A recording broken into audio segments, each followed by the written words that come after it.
talk often about the golden child, the one burdened with the family's expectations and trophies. We talk about the scapegoat, the one who carries the weight of the family's sins.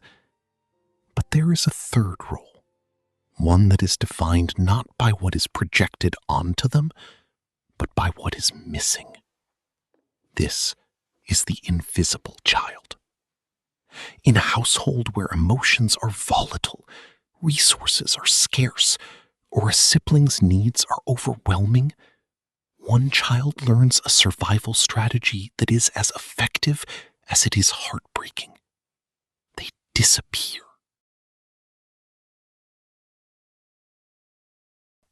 The invisible child isn't born quiet.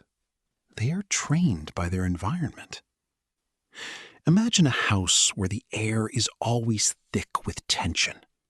Perhaps a parent is struggling with addiction, or a sibling requires constant medical or behavioral attention. In this ecosystem, the invisible child realizes that the only way to help is to not be a problem. They become the easy child. They get good grades without being asked. They make their own sandwiches. They learn to read the room like a weather vane, sensing a storm before the first drop of rain falls. But there is a psychological cost to being low maintenance. When you are praised for having no needs, you eventually learn that having needs is a betrayal. The tragedy of the invisible child is that they often grow up to be the most successful adults on paper.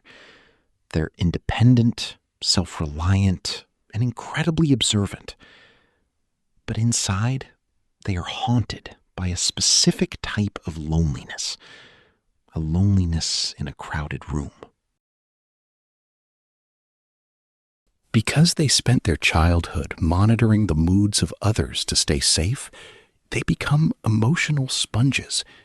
They can feel the shift in a room's energy instantly. They are the first to notice when a friend is upset, yet they are the last to share when they are hurting themselves.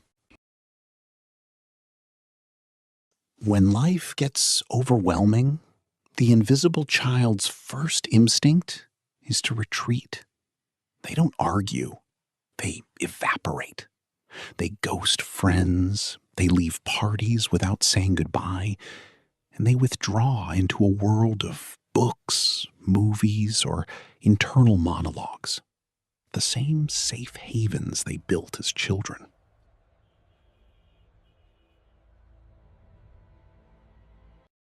If you were the invisible child, you might feel like you were watching your own life through a window. You were there, but you aren't quite felt. The path to healing isn't about becoming the loudest person in the room. It's about realizing that being a burden is actually just being human. The invisible child learned that their value was tied to their invisibility. But the truth is, the world doesn't need you to be convenient. It needs you to be present. You spent your childhood making sure everyone else could breathe.